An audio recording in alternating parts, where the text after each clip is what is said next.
Good morning students, कैसे हो सभी बच्चों। तो क्लास सेकंड में देखिए बच्चों, हमने पार्ट 9 तक कार्य पूरा कर लिया है। तो जैसा कि बताइए कि आप सभी कि डिस्कवरिंग बुक और ऑब्जर्वेशन बुक में आपने भी अपना वर्क कंप्लीट कर लिया होगा। जिन बच्चों ने नहीं किया वो वीडियो देखिए और अपना वर्क साथ साथ कंप्लीट कीजिए, ठीक है बच्चों। तो देखिए आज हम पार्ट 10 पढ़ेंगे। पार्ट 10 का क्या नाम है? बीरबल की सूझ। तो बीरबल की सूझ पार्ट हम बुक द्वारा पढ़ेंगे, लेकिन उससे पहले ये न्यू वर्ड्स दिए गए हैं, पहले हम इन्हें पढ़ते हैं, इनका क्या अर्थ होता है, फिर हम पार्ट को पढ़ेंगे। तो देखिए पहला उपाय। उपाय का क्या अर्थ होता है? तरकीब। उपाय तरकीब। मिश्रण मिला हुआ। मिश्रण मिला हुआ। प्रसन्न खुश। खोज पता लगाना। आदेश आज्ञा। सूझबूझ समझदारी। उपयोग प्रयोग में लाना। संगीतज्ञ संगीत को जानने वाला। संगीतज्ञ संगीत को जानने वाला। वाकिफ जानकार। ठीक है, तो ये हमारे न्यू वर्ड्स हैं जो आप याद भी करोगे और साथ साथ इसे नोटबुक में भी लिखिएगा, ठीक है। तो चलिए अब हम पार्ट 10 डिस्कवरिंग बुक से रीड करेंगे।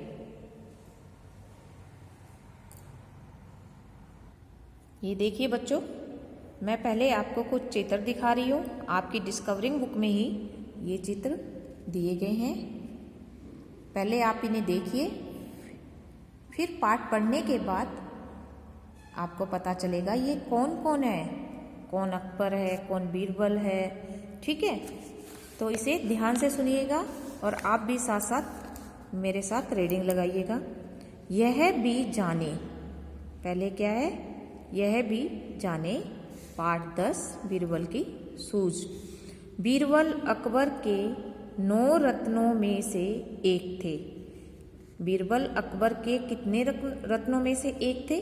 9 रत्नों। 9 रत्नों में से एक थे। कवि तानसेन भी अकबर के 9 रत्नों में शामिल थे। कवि तानसेन, बीरबल तो थे ही थे, साथ में कौन थे? कवि तानसेन भी अकबर के 9 रत्नों में शामिल थे। वे एक संगीतज्ञ थे। संगीतज्ञ क्या होता है? संगीत को जानने वाला। अब चलिए पाठ पढ़ते हैं। अकबर के दरबार में बीरबल उनके 9 रत्नों में से एक थे। अकबर के दरबार में बीरबल उनके 9 रत्नों में से एक थे। अकबर बीरबल की सूझबूझ व बुद्धिमानी से बहुत प्रसन्न थे। ठीक है, ये सूझबूझ क्या है? समझदारी। तो अकबर बीरबल की सूझबूझ व बुद्धिमानी से बहुत प्रसन्न थे। बीरबल अपनी सूझबूझ से हर समस्या का हल खोज ही लेते थे। इस कारण से दरबार के कुछ लोग बीरबल से ईर्ष्या करने लगे थे। ईर्ष्या क्या होता है? जलन। वे बीरबल को अकबर के सामने नीचा दिखाने का कोई न कोई उपाय सोचते रहते थे। एक दिन अकबर का दरबार लगा था। बीरबल सहित सभी दरबारी किसी बात पर चर्चा कर रहे थे। तभी एक दरबारी उठा और बोला, महाराज, आपको बीरबल की सूझबूझ पर बहुत भरोसा है ना? अकबर बोले, खुद से भी ज्यादा। अकबर ने क्या जवाब दिया? खुद से भी ज्यादा। दरबारी बोला, महाराज, मैं बीरबल की परीक्षा लेना चाहता हूँ। अगर वह इसमें पास हो गया तो मैं भी उनकी सूझबूझ का लोहा मान लूंगा। दरबारी क्या बोला? महाराज, मैं बीरबल की परीक्षा लेना चाहता हूँ। अगर वह इसमें पास हो गया तो मैं भी उसकी सूझबूझ का लोहा मान लूंगा। अकबर बोले, लेकिन इसकी कोई आवश्यकता नहीं है। आवश्यकता क्या होता है बच्चों? जरूरत नहीं है। मैं बीरबल की सूझबूझ व बुद्धिमानी से वाकिफ हूँ। वाकिफ मतलब जानकार हूँ। वाकिफ जानकार हूँ। तभी बीरबल बोले, मैं परीक्षा के लिए तैयार हूँ, बताओ तुम क्या चाहते हो। बीरबल ने क्या बोला, बताओ तुम क्या चाहते हो। दरबारी ने सिपाही को एक थाल लाने का आदेश दिया। क्या लाने का आदेश दिया, थाल लाने का। किसने आदेश दिया, दरबारी ने। सिपाही थाल लेकर दरबार में आया।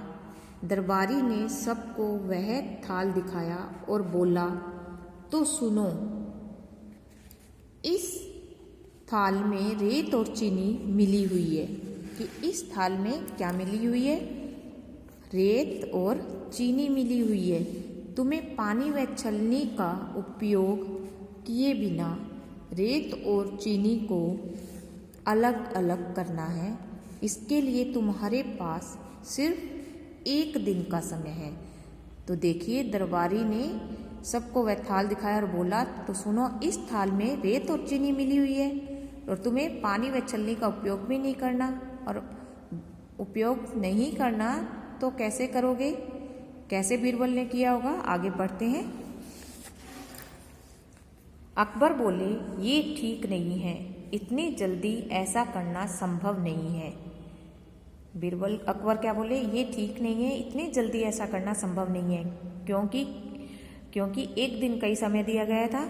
दरबारी बोला, हुजूर, बीरबल के लिए शायद ये मुश्किल न हो।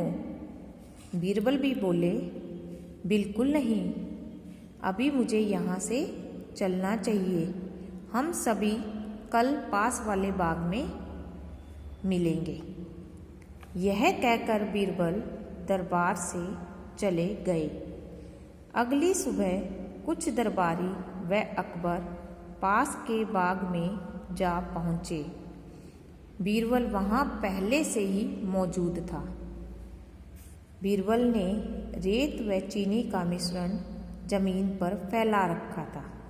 किसका मिश्रण, रेत व चीनी का मिश्रण, जिसमें से चींटियाँ चीनी के दाने ले जा रही थी। जिसमें से चींटियाँ चीनी के दाने ले जा रही थी। ठीक है, आगे देखिए। बीरबल बोले, देखिए महाराज, रेत व चीनी अलग अलग हो गए हैं। मैंने न इसे पानी में मिलाया है और न ही छलनी का प्रयोग किया है।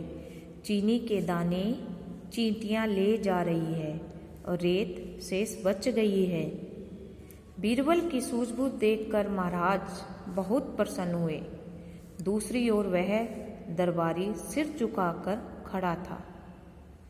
दरबारी बोला, मुझे माफ़ कर दो बीरबल। क्या बोला दरबारी, मुझे माफ़ कर दो बीरबल, अपनी सूझबूझ से तुमने ये मुश्किल परीक्षा भी पास कर ली है।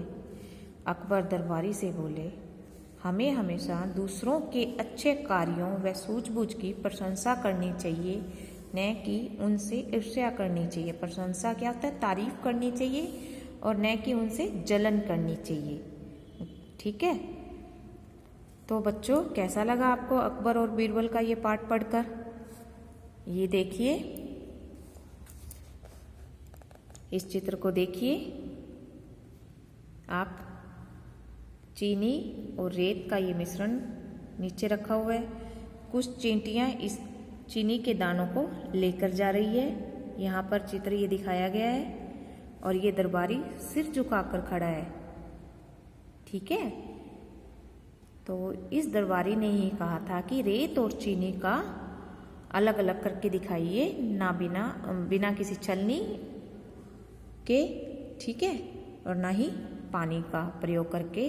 तो कैसे सूझबूझ से बीरबल ने इस चीनी और रेत को अलग कर दिया। रेत क्या होती है, मिट्टी, यानी रेत व चीनी को अलग कर दिया। ठीक है, क्योंकि बीरबल बहुत ही बुद्धिमान था और समझदारी से काम को किया करता था। तो ये देखिए, ये क्या है, दरबार है। ये क्या है, सारा दरबार। ठीक है, और ये देखिए अकबर बैठा हुआ, अकबर के दरबार में बीरबल उसके 9 रत्नों में से एक थे। ठीक है, ये प्लेट में क्या लेकर आया? रेत व चीनी। किसके लिए? बीरबल के लिए। कौन लेकर आया? सिपाही थाल लेकर दरबार में आया। सिपाही थाल लेकर दरबार में आया। ठीक है बच्चों, तो देखा बच्चों, अकबर किसे पसंद करते थे ज़्यादा? बीरबल को। ठीक है, उसकी सूझबूझ और बुद्धिमानी से वह बहुत खुश थे, यानी प्रसन्न रहते थे।